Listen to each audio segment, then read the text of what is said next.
superação, para mim, começou sendo um problema que eu tive que enfrentar e se tornou um hábito.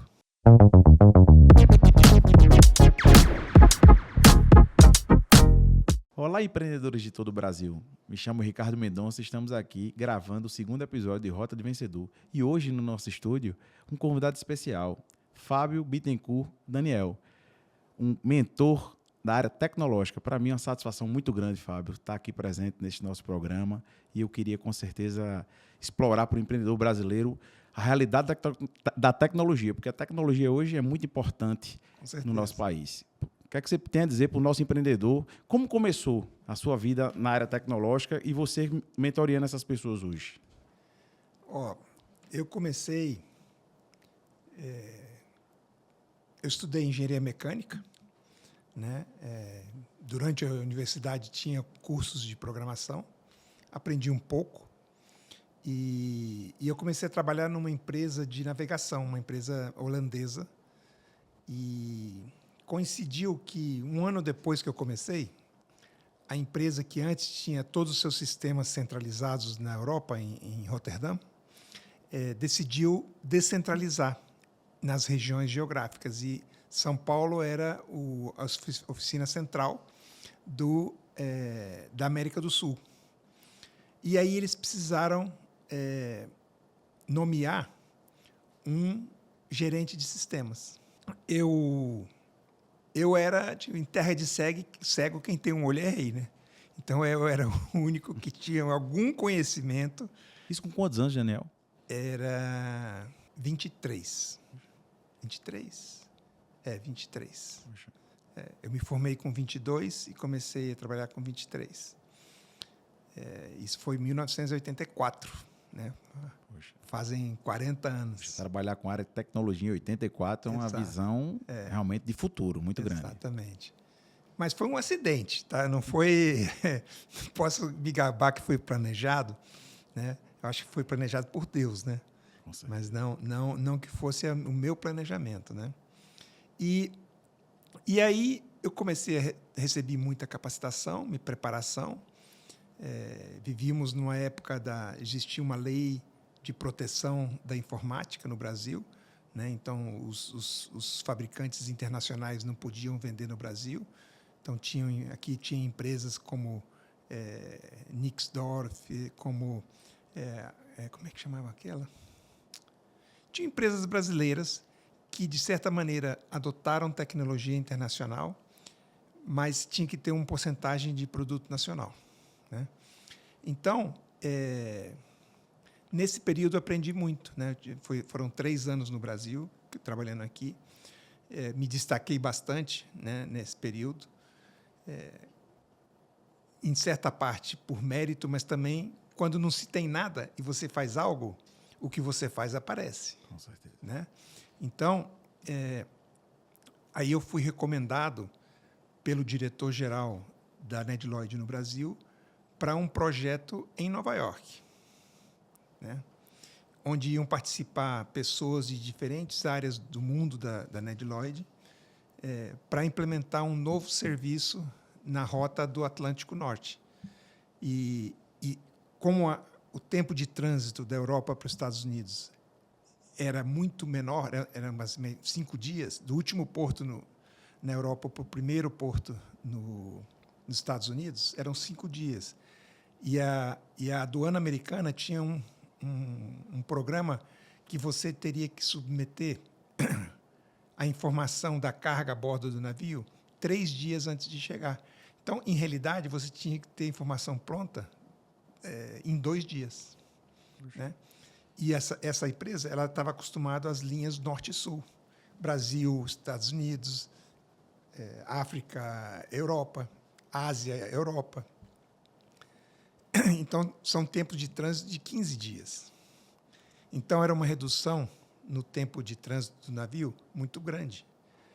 E teria que, obrigatoriamente, mudar os procedimentos e mudar o apoio tecnológico que havia para poder dar conta dessa nova necessidade. Você falando de tecnologia em 84. você vê empreendedor brasileiro como é importante a tecnologia hoje. Hoje é importante, imagine em 84. Já se via em 84, mas a gente não, aqui no Brasil, a gente não executava tanto, né? Então, eu fui para Nova York, fiquei lá 5 meses nesse projeto. Foi um sucesso o projeto, rodou muito bem.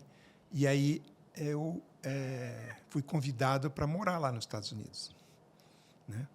A empresa se reestruturou, botou a oficina central dos Estados Unidos em Atlanta.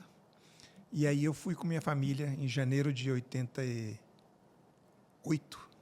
Eu fui com minha família para Atlanta, né? Essa transição, Daniel, eu queria aqui que você explorasse um pouco, porque eu também, como um jovem com 21 anos, eu também tive uma mudança geográfica como empreendedor. Qual foi a maior dificuldade para você? Porque você é jovem ainda, eu acredito que cheio de sonhos e tem quedas, claro que todo mundo tem, até para crescer, a gente precisa cair muitas vezes. Qual foi o time que você disse, não, eu preciso ir? Que você disse, não, eu tenho que ir? Dê esse conselho para o empreendedor brasileiro que está agora, esse jovem que sonha em ser programador e veredar pela área tecnológica. Assim, uma das características minhas é que eu sempre fui muito comprometido com a minha superação, né? Por minha história de vida, minha história pessoal, superação para mim começou sendo um problema que eu tive que enfrentar e se tornou um hábito. Entendi. Né? Que a gente vai gravar num outro episódio, porque essa sua história, com certeza, vai impactar muitas vidas no Brasil. Exatamente. Então, uma das coisas que era como um chip que eu trazia e trago colocado, inserido, é o chip da superação. Né? E para você se superar, você precisa ousar. Né? Então, eu sempre fui muito ousado nas minhas ambições. Né? Eu tinha... Quando eu comecei a mexer com a tecnologia nessa empresa, eu fui vendo o potencial que isso tinha. Então, meu sonho, em realidade, era ir trabalhar na oficina central dessa empresa na Europa. Então, eu já tinha manifestado esse desejo, né? Mas aí o diretor-geral, ele viu por bem que ele achava que eu ia ter mais futuro nos Estados Unidos do que em Europa. Porque os Estados Unidos é um ambiente muito mais de inovação, de agilidade, né? Que te possibilita um crescimento muito mais acelerado. Então, ele, sabiamente, me propôs para esse projeto e eu aceitei. Então, partiu, de alguma maneira, de minha ambição e ousadia, né? E o desejo de me superar, né? Junto com a oportunidade. Né? Como o nosso mentor, o Tiago Brunet, fala, é onde a preparação encontra a oportunidade. Né? Você Então, acredita que o treinamento supera o talento? Eu tenho certeza que supera o talento. Eu tenho certeza. Porque muitas coisas que eu fiz na vida, eu acho que se você me conhecesse, você poderia me considerar pouco provável que eu teria feito aquilo, né? Entendeu? Eu me considero que, de alguma maneira, sobretudo no início da minha trajetória, eu era um improvável. É um improvável que deu certo. Virou né? provável. Né? Deus é especialista nisso, viu? Exatamente, exatamente. Então, dessa maneira, Deus sempre esteve presente na minha vida. Né? Porque, apesar de ser improvável, eu tive muitas conquistas. E isso afetou em quê? Porque, assim, você é muito jovem ainda, com uma carreira brilhante, com 24 anos, 25, né? 26. A vaidade, eu tenho certeza, com um jovem de 26 anos, ela fica um pouco alta. O que é que você fez para controlar isso? Ou você não controlou, você viveu esse processo? Conta um pouco para essas pessoas que realmente têm um crescimento rápido, como você teve, de superação, O que é que aconteceu contigo? Eu acho que quando você busca desafios cada vez mais ambiciosos, isso que você falou acontece quando você busca um desafio, você conquista um espaço e fica naquele patamar. Se você não fica naquele patamar e você busca um desafio maior, Sempre tem algo a vencer. Né? você está sempre digamos, na desvantagem, vamos chamar assim, né? E para mim estar na desvantagem era algo que me energizava, não algo que me inibia. Entendi. Né? Então, como você está buscando desafios cada vez mais ambiciosos, você tem que, de alguma maneira, ser humilde para continuar crescendo. O momento que você para de buscar desafios cada vez mais ambiciosos é onde entra a arrogância. Entendeu? Eu acho que é isso que é para mim... Então, você sempre soube controlar isso na sua cabeça. Porque a expansão de consciência hoje não é fácil para um jovem de 26 anos. Você superou vários desafios aqui que você está contando, e a gente sabe que com 26 anos é difícil. Sim. Você tem uma expansão de consciência, essa mentalidade. Porque eu costumo dizer que tudo é mentalidade. E você, com 26 anos, você tinha essa mentalidade de crescer, de sair da sua zona de conforto e ir para fora do país, seguir sua carreira, que não é fácil, né? Sim. Deixar tudo aqui, deixar seus amigos, esses desafios... Novamente, é mentalidade de superação. Tipo assim, o ingrediente básico disso é esse motor interno de eu posso e eu vou me superar. Esse é o motor interno que tem que ter. Com esse motor, o resto acontece. Entendi. Né? Qual foi o momento mais difícil dessa trajetória em relação a essa mudança geográfica, Dani? Eu diria que um dos momentos mais difíceis foi... inicialmente, foi na primeira etapa que eu tive sozinho nos Estados Unidos, foi você se posicionar como profissional. Né?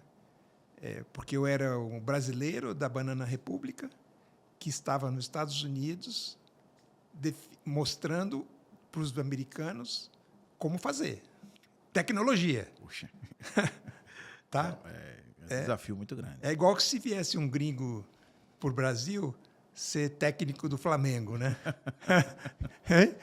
Realmente... Né? Desafiador, muito né? Desafiador. Né? Então, tinha um desafio de você se posicionar como profissional. Né? Então, isso, para poder conseguir isso, requer muita dedicação e muita força interior. Né? Porque você não pode murchar, né? Não pode, e você tem que se preparar e você tem que saber muito bem o que você está falando. Nos Estados Unidos, é um país de... Como eu posso contar uma palavra? Se você não souber o que você está falando, se você estiver cheio de ar, você se esvaziam em 2 minutos. Você tem que ter muita certeza e muita clareza no que você está fazendo. Entendeu? Não dá para enganar. Né? Então, isso foi um desafio. Isso também ajuda a manter a humildade. E requer que você aumente a tua assertividade. Você tem que ser muito assertivo. Nas direções. Né? Nas direções e na tua postura. Tem que ser uma postura assertiva, sem ser agressiva e sem ser submissa. Assertivo. Né? Então, tudo isso, de alguma maneira, foi um primeiro grande desafio. Né? Num país onde a tecnologia era o máximo, né? Do máximo, o brasileiro que vem aqui para ajudar a definir as coisas como vão ser, complicado. É bem complicado. Né? Então, eu acho que esse foi o primeiro desafio. Então, você pode afirmar que você venceu o preconceito com humildade. Com certeza. E com trabalho. Resultado. Assim, o americano ele é muito exigente, mas resultado, ele não discute com resultado. Eu costumo dizer que nós somos procurados quando a gente resolve problemas. Então, Exato. você resolveu o problema na parte realmente Exatamente. tecnológica dele. Resultado. Né? Assim, contra resultado não existe argumento. Né? Então, isso foi a primeira dificuldade. A segunda foi mudar para um país com a família, onde minha esposa e minhas 2 filhas não falavam inglês. Né?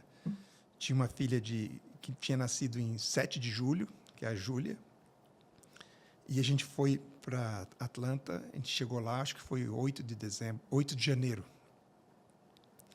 Ela tinha 6 meses, né? E minha ex-esposa não falava inglês, minhas filhas não falavam inglês, e elas bem pequenininhas, uma tinha 6 meses, a outra tinha 2 anos e pouquinho. Então, o desafio é, profissionalmente, tendo um início de trajetória, em que você tem que se provar, né? Porque Atlanta já era outro grupo de pessoas, diferente das que eu tive em Nova York. Entendi. Então, você tem que novamente voltar a se provar. Né? E, em paralelo, a família. Né? Porque minha esposa não tinha nem como ir no mercado e falar alguma coisa. Né? Então, era... Vários desafios. Hein? Muitos desafios. Então, inicialmente, o profissional e, em segundo lugar, o desafio familiar. Né? E aí a gente comete muitos erros, muitos acertos, né? Mas foi uma etapa desafiadora, né? Mas também com muitas conquistas. A família, você levar uma família, uma mudança geográfica, não é no Brasil, fora do país, um projeto inovador, um projeto que realmente no Brasil não se tinha ainda, acredito. Exato. E você enfrentar esse desafio, levar sua família, não tenho dúvida que foi muito desafiador, mas eu queria que você falasse um pouco sobre a trajetória até você se tornar mentor. Como é que surgiu isso, essa trajetória de mentoria em relação a essas pessoas que precisam, esses empresários que não respeitam o processo? Porque eu costumo dizer aqui aos empreendedores do Brasil que a empresa que não respeita o processo, ela realmente está fadada a fechar. Então, eu queria que você... Qual foi a sua dor em relação a isso, para você entender e você sementou isso de recuperar essas empresas na parte tecnológica através da tecnologia? Na minha trajetória empresarial como executivo, né, coincidentemente ou não, todas as empresas que eu passei eram empresas que estavam passando por processos de transformação. Todas. Era uma empresa familiar, Janel? Ou... Não. Tudo empresas corporativas. Corporativa, né? Só corporativa. Grandes empresas, né? E multinacionais, etc. Né? E nesses processos de transformação, você aprende muito. E eu sempre tive uma habilidade, um dom de desenvolver pessoas. Né?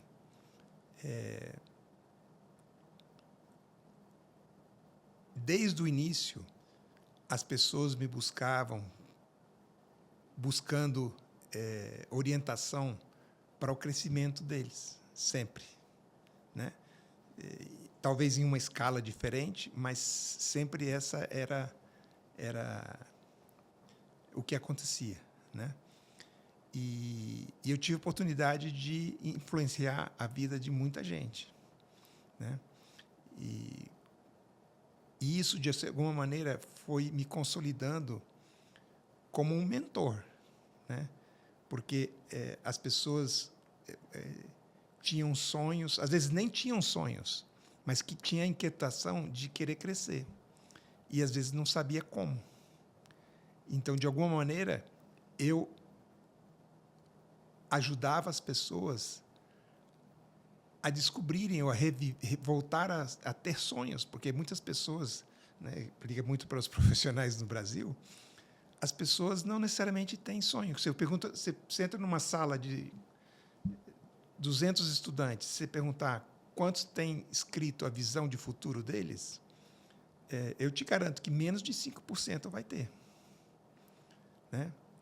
Porque o cara está preocupado, a maioria está preocupado em sobreviver, né? Sobrevivência. Né? Sobrevivência, né?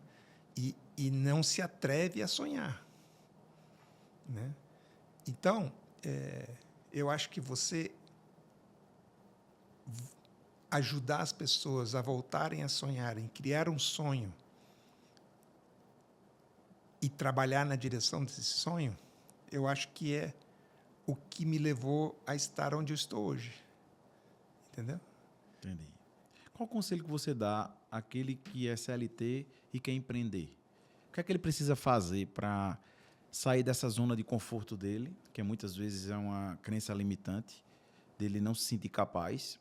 E eu costumo dizer que o brasileiro é muito criativo e muitos sonhos são ceifados hoje por medo. Qual o conselho que você dá, Daniel? Por toda a bagagem de 30 anos fora, no exterior, hoje voltando no Brasil, o que é que você daria? Qual o conselho que você daria a essas pessoas que querem, que têm sonhos e não avançam? Eu penso, Ricardo, que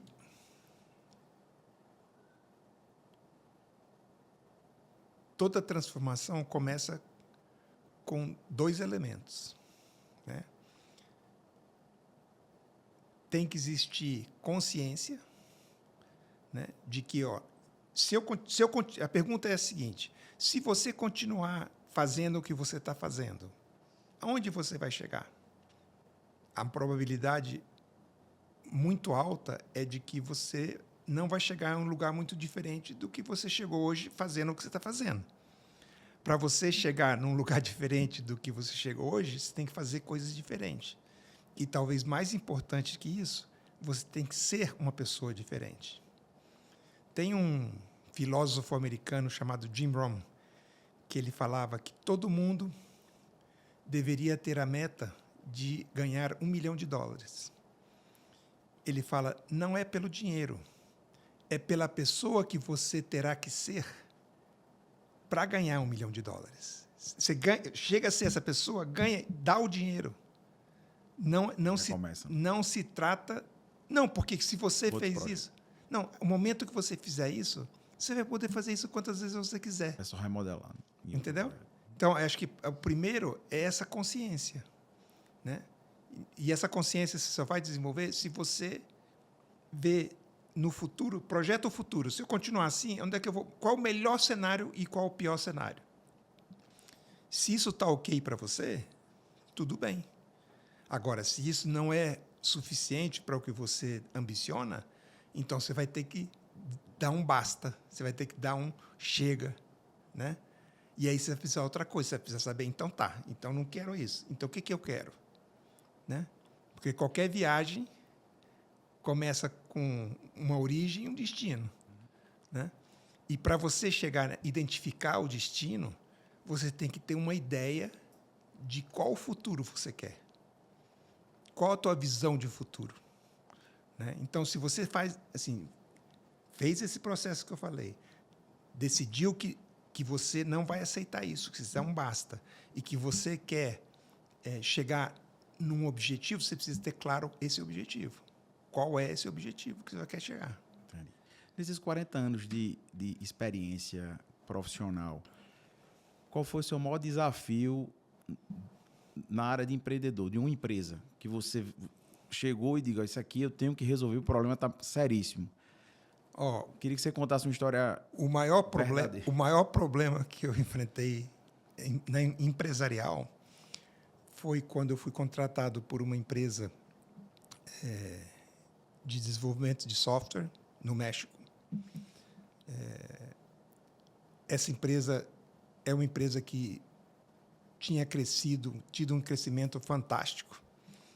E chegou numa etapa dela que, por um lado, tinham desentendimentos entre os sócios e, por outro lado, o mercado deu uma contraída. Foi no ano 2000. Essa empresa tinha chegado a ter mais de 2.000 funcionários. E, quando me chamaram, estava com 230 funcionários, 237, para ser mais específico. E uma dívida enorme, problemas tributários. Só para você ter uma ideia, a dívida era mais ou menos entre 2 e 2,5 vezes o faturamento anual. Né? Então, é como se você tivesse uma empresa hoje que faturasse, vamos supor, 10 milhões de reais e você devia 22 milhões de reais. Né? Então, como é que uma empresa dessa segue de pé? Né? E, claro, rotação de empregados altíssima, problema com clientes, você não cobria a folha de pagamento. E eu fui convidado para ser o CEO dessa empresa. E foi um período bem difícil. E um dos ingredientes muito importantes nesse processo que a gente seguiu foi a empresa tinha uma cultura muito importante, muito forte, mas a cultura tinha se desvirtuado. No crescimento e no processo, como que se desvirtuou a cultura. E outra coisa, eu percebi que o que acontecia? Muitas vezes um empresário, ele tem um sonho e ele contagia as pessoas com o sonho que ele tem. Mas qual é o problema disso? Que o sonho é dele. O sonho não é de todas as pessoas. Então, o que eu fiz? Eu incentivei as pessoas a terem o seu próprio sonho. Eu fiz uma reunião com os líderes da empresa e eu falei assim, vocês vão trazer para essa reunião, nós vamos trabalhar na visão da empresa para sair do buraco. Mas para participar dessa sessão, você tem que trazer num envelope fechado, você não precisa me dizer, envelope fechado, a tua visão de futuro para você. Porque se você, como profissional e como pessoa, não tem uma visão de futuro, como você vai participar numa reunião que vai falar da visão de futuro de uma empresa? Não tem sentido nenhum. Né? Você não pode dar o que você não tem. É verdade. Né? Então, esse foi um ingrediente chave, né? Chave, uma virada de chave, porque aí as pessoas nunca vão estar tão comprometidas com a visão da empresa mais do que com a visão dela pessoal. Né? E quando você consegue alinhar a visão pessoal com a visão da empresa, aí você ganha um time, né? Você ganha um time. E aí você tem uma força que você não teria de outra maneira. E outra coisa mais importante, essa visão de empresa que é criada é uma visão, não é de um líder, é uma visão de um grupo de pessoas. Claro, eu como líder, eu cheguei com uma proposta, mas a proposta foi, digamos, discutida, melhorada, né, e adotada. Né? Então, sua maior dificuldade, eu acredito, que foi administrar o ego dos proprietários, né? Porque sempre o dominante ele tende a não respeitar processos, Exato. nem conselhos. Né? Exato. E eu acredito que a sua mentoria hoje seria isso. Né? Hoje você está aqui instalado no Brasil, voltou ao Brasil e é mentor de grandes empresas no Brasil, grandes projetos. Por isso, pela mudança de mentalidade dos sócios, né? É muito importante, e do comportamento, que é um sonho individual, que tem que se tornar coletivo, não é isso? Exato. Porque, e esse processo que eu fiz com os líderes da empresa, eu também fiz com toda a empresa. Não no mesmo grau, não com a mesma proximidade, mas sim era uma, digamos, uma chamada para toda a organização passar pelo mesmo processo. Teve gente que passou, teve gente que não passou. Né? E foi interessante porque isso foi em 2003. Em 2005, foi 2005, 2006, por aí, eu fiz outra reunião. Eu trouxe a caixa com as visões, né? Com todos os envelopes. Né? Entreguei de volta o envelope para todo mundo. Né? Com a empresa já recuperada? Ainda Ainda não estava 100%. Mas já tinha um fluxo, pagava a folha de pagamento em dia, já tinha pagado uma parte das dívidas, porque tinham dívidas com os empregados. Sei. Tinha empregado que tinha dívida de 2 anos Poxa. de salário. Só para você ter ideia. Os salários a gente pagava tipo pedreiro, sabe? Você paga uma partezinha agora, outra partezinha depois. Pagava conforme tinha. Como administrar isso, Daniel? Porque Dizendo, não é fácil, né? Você cortar da carne das pessoas, né? Assim, porque é o sustento. Muita gente... difícil. É muito É difícil, porque tinha gente que vinha na minha sala e falava, Fábio, eu não estou podendo me sustentar. Entendeu? E o que eu fui... Eu teve 2 qualidades que eu acho que ajudaram muito. Minha congruência. Eu era o último a receber. Assim, Você dava o exemplo, né? Exato. Então, como a gente pagava? Já que não tinha dinheiro, eu pagava de baixo para cima. Né? Os primeiros a receber eram os que menos ganhavam. E aí a gente ia de baixo para cima. Então, a congruência gera confiança. Né? Então, isso ajudou muito. A cultura, uma das coisas que eu fiz foi... a gente fazia muitos eventos da cultura, porque tem a cultura que fica escrito mas tem a cultura do dia a dia, do que acontece realmente na empresa. Né? E a gente incluiu a cultura na avaliação dos empregados, e na minha também. Quando eu pedi para os empregados, eu disse para eles, vocês estão autorizados a me confrontar se a minha gestão sair fora do que a cultura diz que deve ser. Né? Eu me coloquei numa posição vulnerável, empoderando eles para me confrontar. Né? Então, a combinação de ter pessoas com visão pessoal, a cultura e uma gestão ferrenha, né? Uma gestão ferrenha. Aí a gente criou vários... eu tinha vários dizeres, né? Um dos dizeres que ficou muito famoso era austero, mas digno. Né? Ou seja, quando a gente gastava dinheiro, por exemplo, de fazer uma festa de fim de ano, não dava para contratar o lugar Ideal, né? ideal. Tinha que ser o que dava. Mas dentro do que dava, que fosse digno. Entendi. Entendeu? Não podia ser uma coisa mal feita, nem um lugar... tinha que ser uma coisa digna, que de alguma maneira tivesse, digamos, que como empresa nós não tivéssemos vergonha de dizer, fizemos uma festa aqui. Para você, Daniel, qual é a sua visão de propósito? Porque eu costumo dizer que o propósito são pessoas.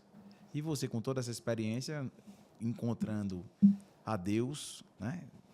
Primeiramente Deus, família Sim. E empresas.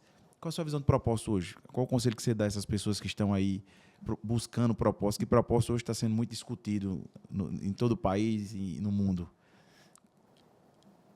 Como eu vejo, Ricardo, o propósito é algo com que a gente nasceu, né? Que Deus colocou dentro da gente e que a gente tem que encontrar esse propósito na nossa vida. E eu acho que tem algumas pistas, né, que a gente pode ter desse propósito. A nossa história, né, ela deixa pistas. Né? O nosso perfil comportamental, por exemplo, se você tem um perfil dominante, é porque para realizar a tua missão, o teu propósito, você precisa ser dominante. Né? Deus não ia te dar um perfil dominante se você precisasse ser estável. Né? Verdade. Entendeu? Então, eu acho que o perfil é outra pista. Eu acho que você trabalhar na tua relação com Deus e buscar intimidade com Deus, né? E conselhos e feedback de pessoas vai te dar uma clareza que talvez de outra forma não conseguisse ter. Né? Então, eu acho que esses são alguns elementos que vão te ajudar a você ter maior clareza no meu propósito. Eu demorei muitos anos para ter clareza no meu propósito, e era óbvio. Meu propósito era bastante óbvio. Né? Às vezes está na tua cara e você não vê. Né? Porque o que é o que eu fiz durante toda a minha carreira? E toda a minha vida? Foi inspirar pessoas, né? E não só inspirar, porque muita gente inspira pessoas, mas dessas que inspiram, quantas acompanham o processo de crescimento das pessoas? Muito poucas. E algo que uma habilidade que eu tenho é de acompanhamento. Né? Eu acho tem uma figura que eu gosto de chamar de parceiro de responsabilização. Né? Então, se você me diz, Fábio, eu quero crescer, me ajuda? Ajudo. Mas tem algumas coisas que você precisa fazer. Primeiro, você não pode... Eu não posso querer o teu crescimento mais do que você. A tua vontade de crescer tem que ser maior que a minha vontade de você crescer. Né? Qual a importância de um mentor para o empreendedor? Diminuir tempo e custo. Né? Porque eu acho que a gente conversou isso antes dos bastidores aqui, e eu perguntei para você, né, qual a diferença de conhecimento e entendimento. Né? Às vezes, muitas pessoas têm conhecimento, mas não necessariamente têm o entendimento. E para decidir corretamente, você precisa de entendimento. Né? E a diferença de uma coisa e outra é a experiência. Né? Conhecimento mais experiência se transforma em entendimento. Então, se você tem entendimento, você vai poder tomar decisões mais inteligentes, fazer escolhas que vão te permitir reduzir o tempo e reduzir o custo. Coisas que poderiam te custar muito mais, né? Porque tem os erros que você vai cometer até adquirir o entendimento. Eu acho que esse é o principal valor. Você encurta o processo. Encurtar o processo. Entendi. Eu faço uma pergunta de praxe aqui no nosso programa, que é: qual é a rota de um vencedor? Queria escutar de você, um homem sábio, um homem que tem uma trajetória aí brilhante, de grandes resultados. E eu tenho certeza que o empreendedor brasileiro quer lhe escutar e você dá esse conselho a essas pessoas que estão escutando você aqui hoje. Qual é a rota? O que é que o empreendedor precisa? Qual a inspiração que ele precisa para vencer? Acho que primeiro é a vontade, né? A vontade de vencer. Acho que ser incansável, né? Não se resignar porque falhas e fracassos vão haver no caminho, mas não pode desistir.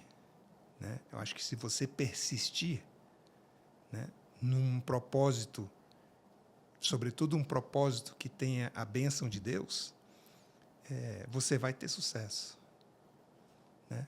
Então, eu acho que você ser incansável, a resiliência, né? A resiliência vai ter rejeição, vai ter dificuldade, vai ter problemas, vai ter falta de dinheiro, mas se existe a resiliência e a determinação, eu acredito que uma coisa muito importante, eu acho que é o entusiasmo. Por que o entusiasmo? Porque o entusiasmo é o que contagia as outras pessoas. Porque para você ser um grande empresário, um grande gestor, você precisa ter um ambiente entusiasta, né? Onde as pessoas estão entusiasmadas com o que elas estão fazendo. E elas não vão ficar entusiasmadas se você não estiver entusiasmado. Então, acho que é bem importante você estar entusiasmado com a tua jornada. Né?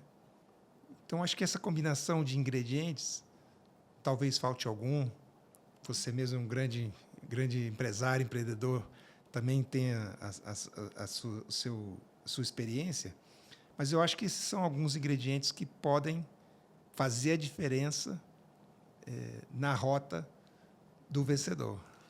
Empreendedor brasileiro, temos que ter entusiasmo, acreditar e sair da zona de conforto, que é o mais importante. A mudança geográfica expande a consciência.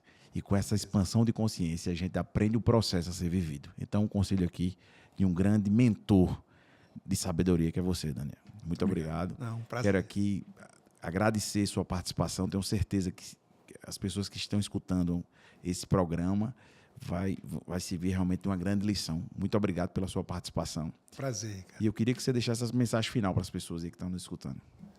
Suas considerações finais. Eu acho que a principal mensagem é não se acomodar, né? Eu acho que em qualquer coisa que você estiver fazendo, é não se acomodar, né? Mas, ao mesmo tempo, manter um equilíbrio. E tem uma passagem da Bíblia que eu gosto muito, que é o Provérbios 10, 22. Não sei literalmente as palavras, mas, em resumo, o que diz é: se você tem a bênção do Senhor, você enriquecerá e não vai gerar nenhuma dor. Porque um dos meus maiores, digamos, desafios que eu tive um crescimento muito rápido e muito grande, mas eu provoquei muita dor, né? Sobretudo nas pessoas que eu mais amo, que era a minha família. Mas isso foi por quê? Né?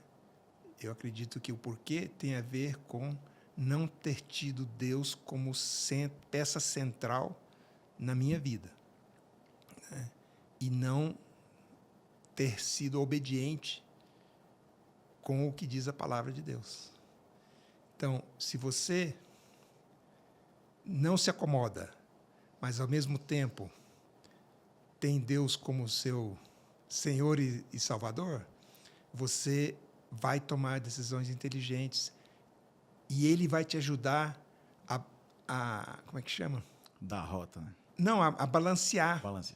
Né? Porque uma das conclusões, esse provérbio é algo muito importante para mim. Por quê? Porque eu entendi que se eu tivesse tido eu tive muita bênção de Deus, mas eu poderia ter tido mais bênção de Deus se eu tivesse feito escolhas diferentes. Então, Ele me ajudaria a balancear as coisas, né? E isso foi um aprendizado, eu acho que esse é o principal aprendizado para todos aqui, né? Com a bênção do Senhor, você enriquecerá e nenhuma dor será gerada. Forte. Eu acho que esse é a mensagem mais contundente que eu poderia deixar, Ricardo.